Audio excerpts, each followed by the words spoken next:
name is Michael Larkin, and I'm a research psychologist. I work here at the University of Birmingham. I'm part of the clinical psychology doctorate training team, and my research is mostly qualitative, and it comes from a phenomenological perspective. So I've got a pre-existing interest in philosophy which overlaps with some of the interests in the perfect group, but is also sometimes a bit distinct. So I'm learning quite a bit from the more analytical approaches of other members in the team.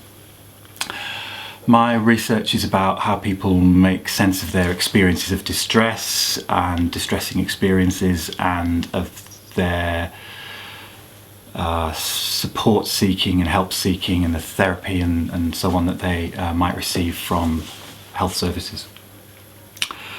And there's an overlap there with the emphasis on coping and adaptation, and the sort of more positive aspects of people's experience, which is, I think, very interesting to me in terms of what's going on in Perfect. My role in the project is really to provide a psychological perspective to the things the team are working on, and for me that's sometimes about emphasising what a belief might mean for a person, or thinking about the context in which beliefs arise and the cultural framework from which beliefs are developed.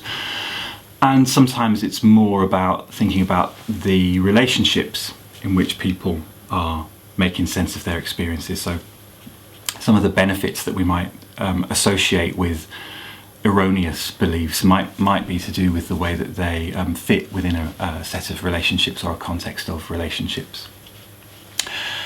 And although there's no empirical data collection going on in Perfect, one of the things that I'll be doing with my time is I'll be writing a review paper about the experience of loss of control, which is an interesting, ambivalent experience. In some situations, loss of control is upsetting and destabilizing, and it's almost got a transdiagnostic status, so it crops up in lots of the difficulties for which people seek support and help from mental health services.